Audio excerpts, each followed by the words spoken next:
Hello, my name is Jody Ann Johnson. I'm the CEO of Miami's Action Coach business coaching firm, Team Sage, and your host for Business Spotlight Miami, where we focus on the business owners that make South Florida great.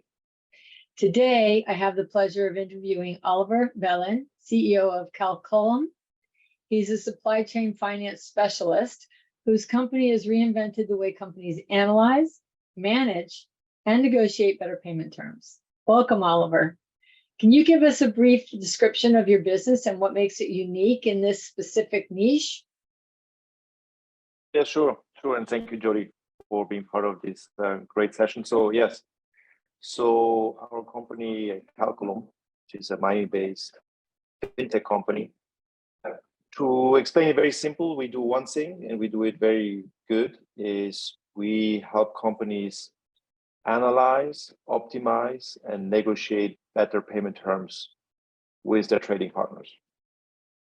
So with their credit partners, is that what you said? Yes, with their trading partners, like suppliers. So okay. So maybe some people in the audience they never heard or they don't know exactly what payment terms means, but so basically I will explain payment terms is part of every negotiation between a seller and a buyer, right? So every time when they negotiate in a trade, goods and services, they always discuss mainly four things. They always discuss the amount or the volume of goods and services they are buying or selling, the quality, the pricing, and the last point they always discuss is when do you pay me or when should I pay you? This is the payment terms, correct? Right. And obviously, you can imagine if you collect your money faster, or if you hold longer to your money to pay your supplier, has a huge impact on your cash flow, but also on your counterparty. And this is what we are focusing. So we are helping organizations determine what should be the right length of these payment terms. So what sort of size company would you work with? Because that's not necessarily something that you do with a small business, but like what's a typical client of yours? Can you give us some examples? Yes, so we tend to work with very, very large, like Fortune 500 companies, like Roche Pharmaceuticals, but we would like, and we are focusing now moving forward to more mid-market companies. So still 1 billion, around 1 billion in annual sales. But we have also companies where we go as small as 50 million annual revenue. Okay. And the thing is, because it's a universal problem and everybody understands it. I have to improve my liquidity. I have to collect my money faster, or I don't want to be the party which pays my suppliers earlier than everybody else, correct? Right. So everybody's looking for ways to have this information and to negotiate these terms with their trading partners. And how do you get paid? Very simple. We have a web-based platform which is leveraging AI, and it's called ADA.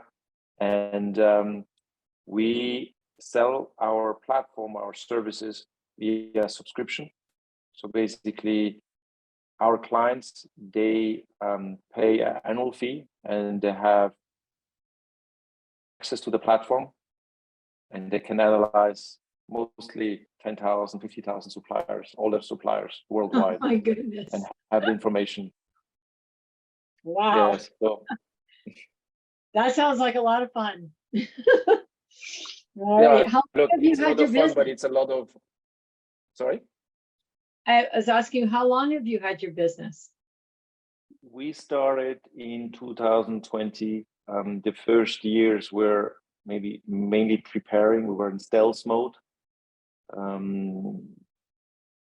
preparing all the calculations, testing all the calculation and results, fine-tuning the platform.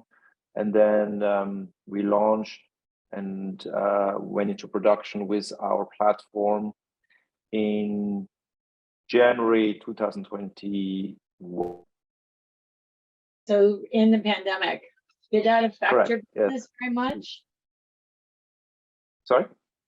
Did the pandemic affect your business, like opportunity or challenge wise? Like, how was the impact of that? No, I mean, no, the only thing what we see right now, again, unlocking working capital, generating free cash flow. It's always a focus of every organization, but especially now since coming out of the pandemic, where governments increase the interest rates, has a big impact on the focus, because now borrowing money to increase your liquidity has a much higher price tag. So Yeah. now organizations are looking ways to generate free cash flow, what we provide, by just aligning your terms to the market. Very nice. Why did you start your business? We saw that there's a real need there for more transparency. So I work since about 17, 18 years in helping organizations to optimize their working capital.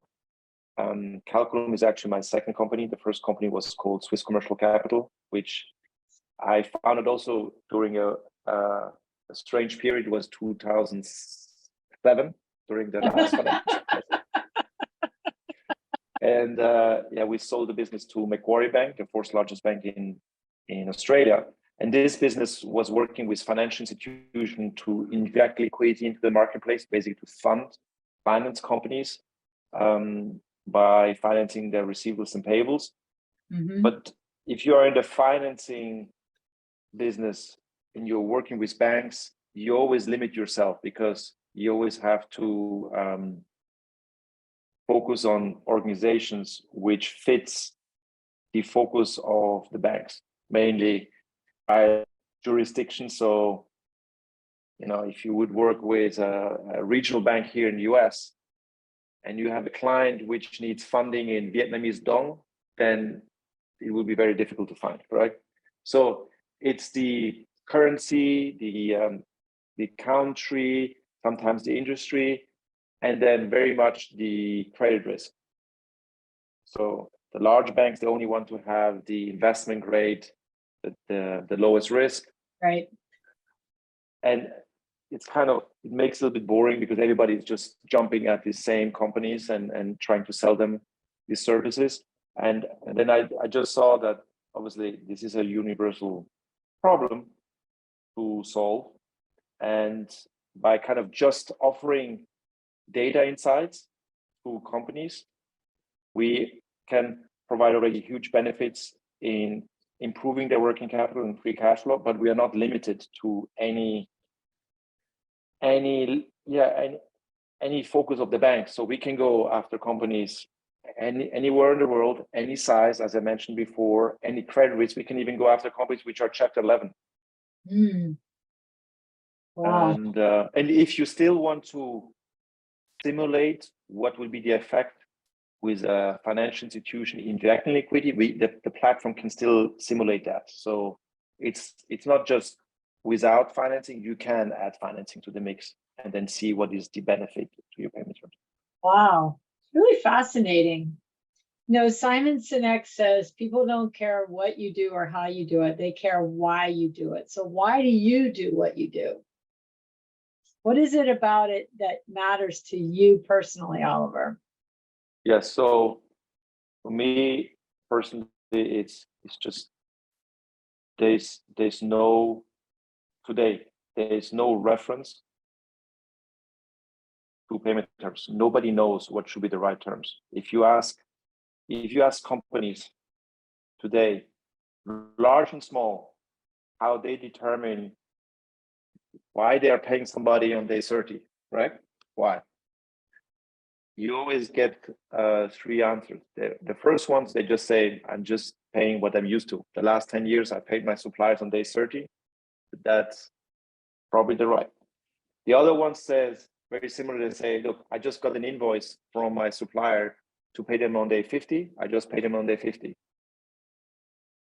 But I have no clue about, is this supplier offering 60 days to my competitors? I don't know. Right? The companies which we deal with, as I mentioned, quite large organizations, quite sophisticated ones, they all use Excel to try to analyze thousands of their Are you suppliers. kidding? Yeah, everybody. Yeah. And again, they only have their view about them versus their suppliers, but they don't have the outside view what other competitors are offering. And then the most sophisticated, the ones which have big pockets, they sometimes tend to work with the large advisory companies, the brand names. I'm not saying the names not right now, but and surprisingly, we speak to all of them, and these advisory companies also use Excel. So to make it simple, why? Because today there's really no database, there's no reference which tells you what should be the right terms. And we thought, or we still think, that there's a huge need for that to create a reference to increase transparency in the market in terms of payment terms. Really fascinating, Oliver. Super fascinating. What would you say is the biggest business challenge today, in your opinion? For us or in general? I would say both. So like in general, and then for your company. So I would say right now, I mean, there's many big challenges, but right now, specifically, what is going on with AI, and we are leveraging AI, is for organization to understand the implications and the challenges, but also opportunities. So it's always both sides, correct? Right. But for this, you really need to know what's going on, and I think a lot of organizations, they don't grasp the changes which are coming very quickly. Right. And AI is one thing, but the other thing is AI is just a mechanism, but it's fed by data. So how important data is.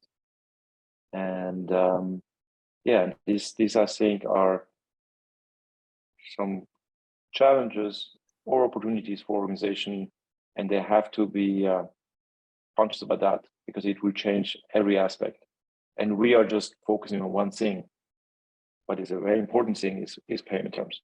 Yeah. Well, I know that you talk about the power of one, and that whole concept of 1% or 1 day earlier or 1 day later, and like the impact that can have.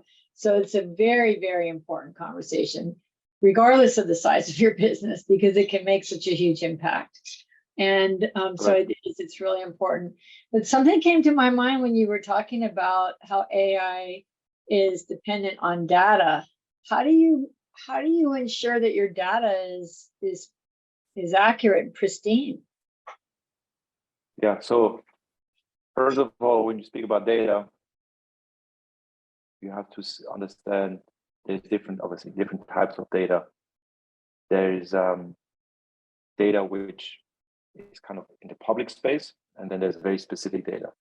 So we are fortunate, we receive a lot of data from our clients and prospects, which is unique. Okay. So we receive data in terms of who is buying from whom, what are they buying, so the type of commodity or services, how much are they buying, in which currency, and when are they paying, when they are paying. This is information, it's in every organization's ERP system. You cannot buy it. There's no database for that. So it's why we are the first database in the market offering that. And obviously all the data which we receive is anonymized and kept confidential. So we are not, for example, if we would have, which is not our client, but if we would have Toyota as an example, we will not go to Nissan and say, hey, these are their payment terms with these suppliers. Obviously, we're not doing that. But we're using characteristics of companies to identify similar organization, and then tell our clients what should be the right payment terms when dealing with these suppliers.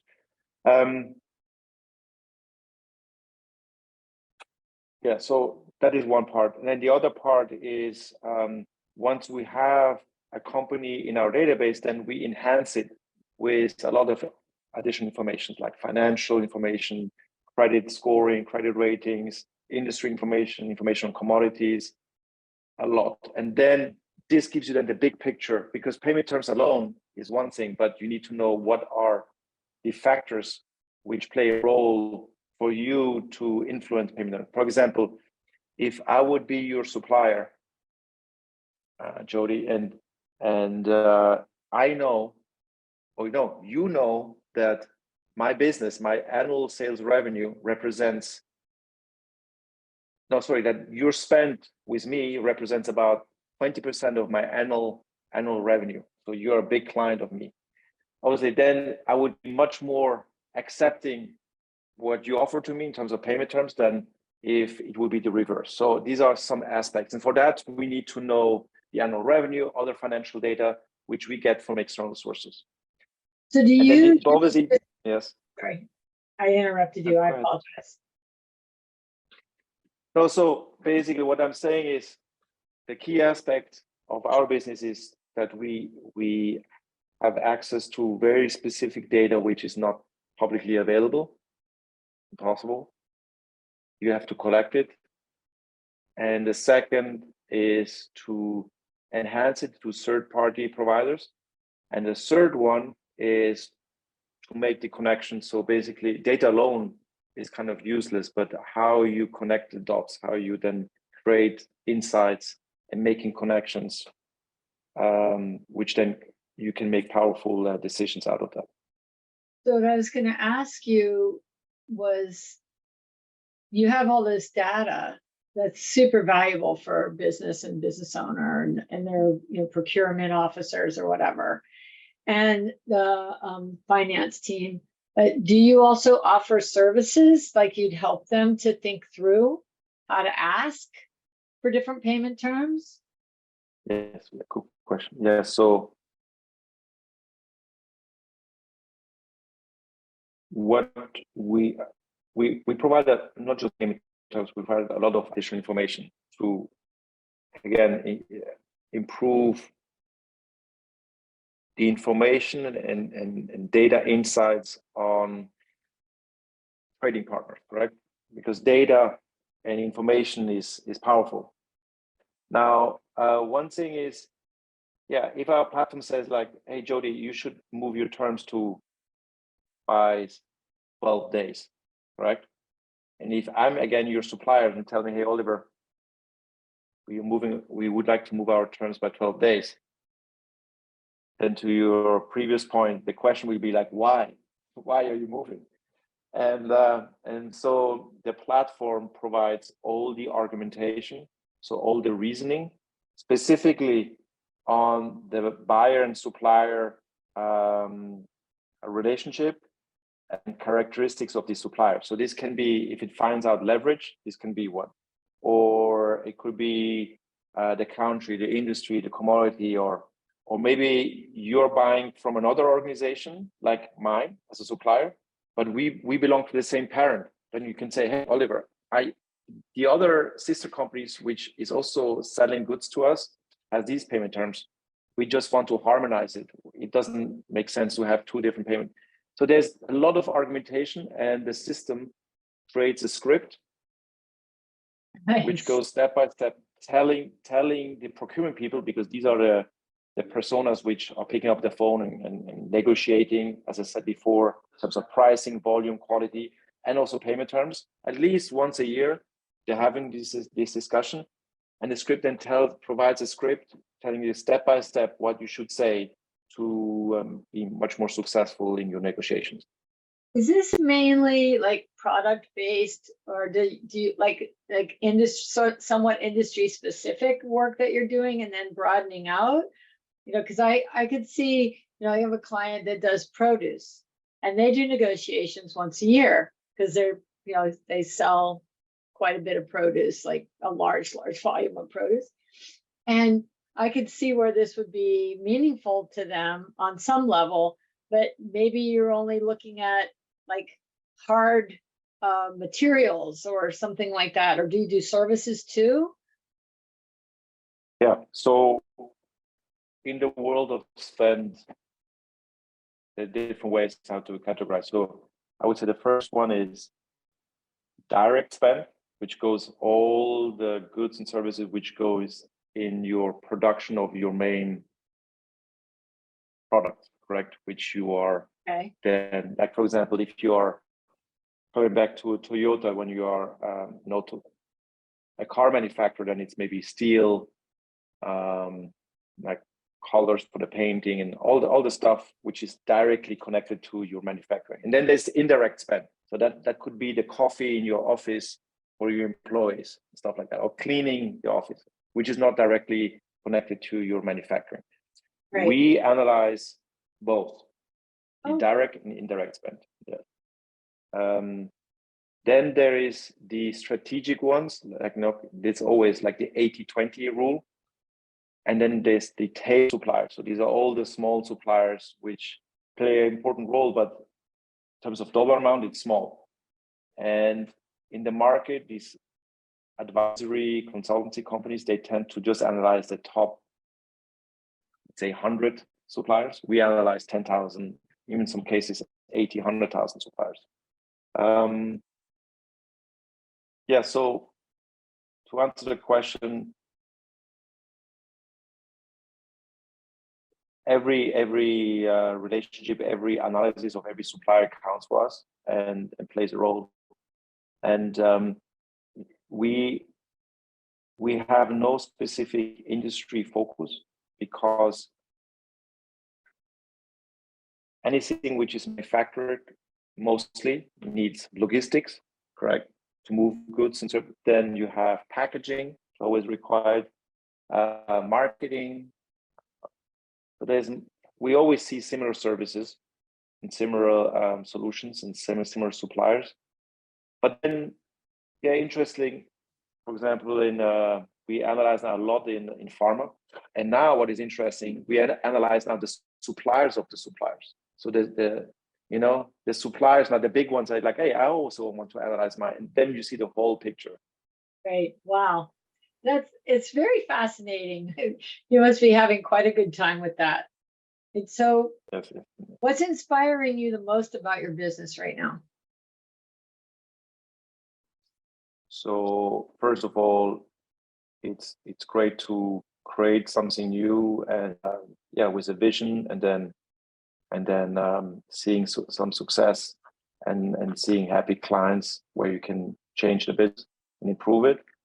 But then on the larger pictures, yes, it's really trying to change something in the market, which so far nobody has done.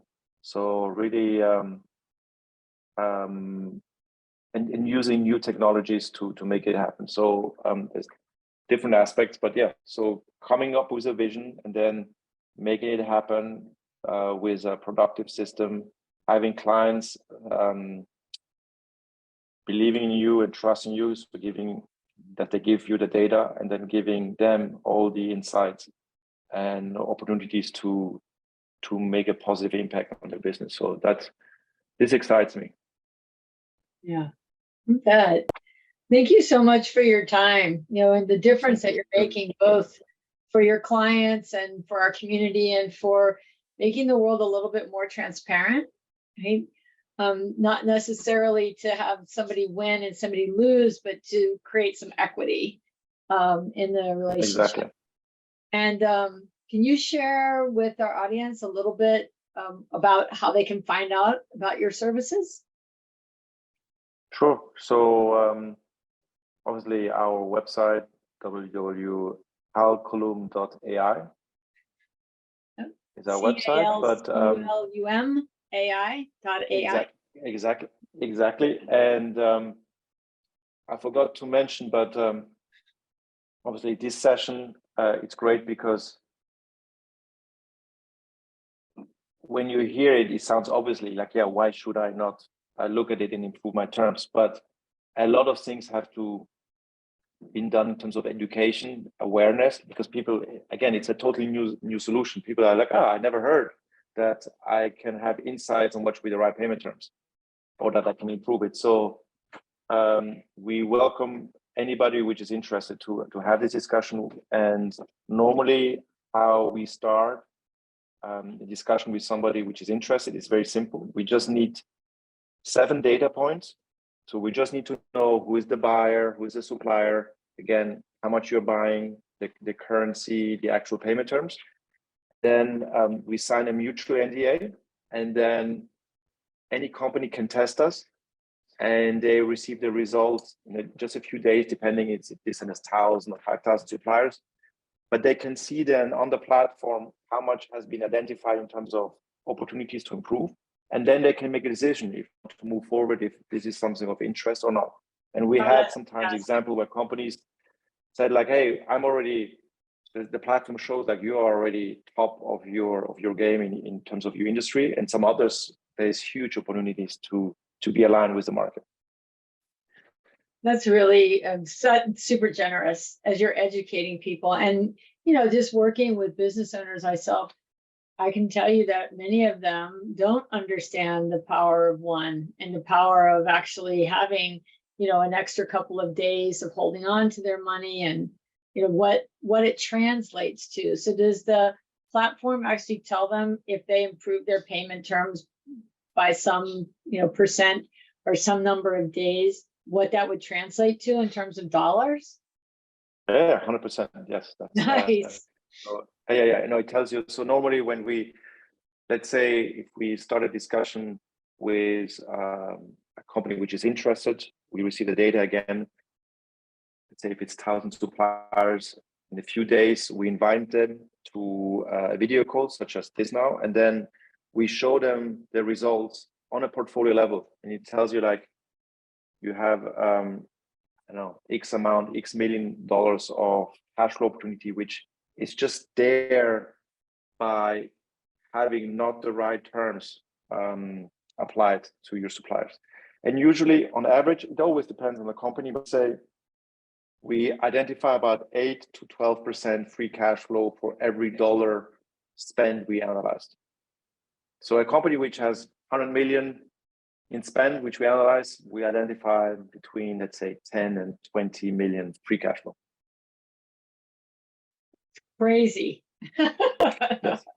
Now, will you ever come down to smaller businesses? Is there an intention to get down to smaller? Yes, no, this is our goal. And the good news is because our platform is automated, so we can, and it's again data and calculations. So we don't have this huge amount of expenses and costs, like for example consultancy. So and our goal is to go to businesses 50 million, maybe even smaller in annual sales. Very nice. Well, as I said, Oliver, thank you so much for the difference you're making for business owners, and and then subsequently that expands out, right, to their families and their employees and our economy, our world, exactly. Right? And so it's CALCULUM.ai, Calculum.ai. Calculum, yes. Oliver, yes, thank you for your time. It's been thank you, Jody. really interesting and a pleasure to have had this interview with you today. Right? So that's Business Spotlight Miami, interviewing the business owners that make South Florida great. Perfect. Thank you, Jody. Okay. So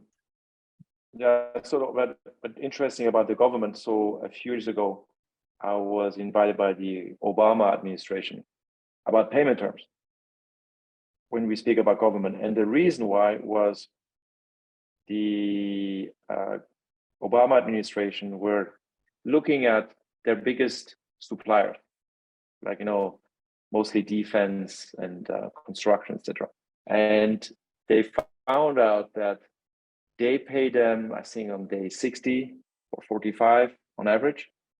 But when analyzing these large organizations and when these organizations are paying their own suppliers, right, they found out like, wait a minute, we pay as a government, this supplier, our main contracting suppliers think 45 days, but these companies are paying their suppliers on day 60, 80, 90. That means 120. they hold cash in their balance sheet. So the money from the government, the cash doesn't go down the food chain. Right. And then the idea of the Obama, which was a great idea, the execution was maybe a little bit missing. What they were like, okay, if you want to be our main supplier, we want that you help your own suppliers to get paid at favorable terms so that we can inject liquidity in the whole economy marketplace. Yep. So, anyhow, so yes, we spoke a lot about Calculum, but here's the platform. So it has it's a web-based platform, has different modules. So one is, first of all, you want to know, and this is a demo account, this is not a real company, is how you are performing versus in general versus your peers. So you can select here different industry peers, country peers, or specific company where you want to compare yourself with. And then the system will show it here. Then, as I mentioned before, we deal with a lot of data. So what we are doing when we receive the data is we have to check the quality and we have to match it, correct?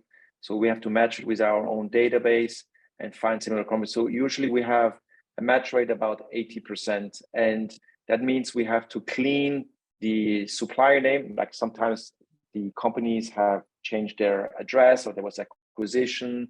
So we provide a full clean set of company names and addresses to our clients. Once we have done that, as I mentioned before, then we add a lot of data to the profile of each single supplier. So we add financial data.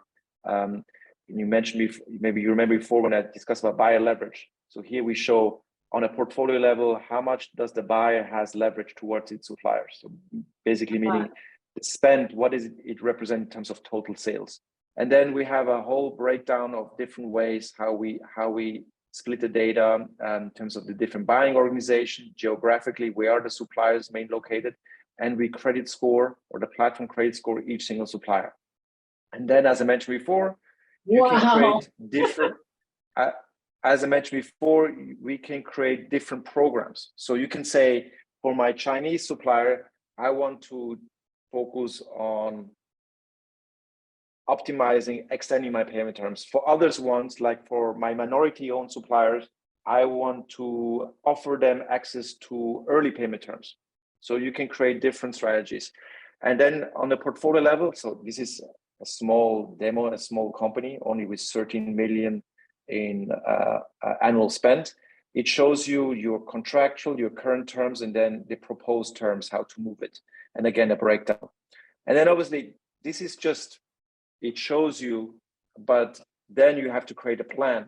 So the plan means, okay, this is our goal. Now, how we proceed. So you say, okay, phase one, we go after our low-hanging fruits, the ones which are more likely to accept these new terms, or the ones which are in Mexico, or, so you can create different phases and plans where then you check what is the execution. So what is the milestones versus my plan? And as I said before in the example, if you would be a company which has to call the suppliers, you need all the information on the supplier, correct? So this provides you all the details on 10,000 suppliers of yours. And you have here the information about general information, company details, your commodities, the parents, the rating of the supplier, the funding costs. So it estimates the cost of financing, ESG rating, country information. And then the last piece, what I mentioned before, is the script. So these are all the argumentations used. And here's the script, which is automatically generated based specifically on the characteristics of this company in relation to the relationship with this demo company called Pajero. And it creates a script telling you step by step what you should say. And this is done for every single supplier. So I can go to this company and I have a different script telling me what to say. So powerful. So that's in a nutshell what we are. Yes. So powerful.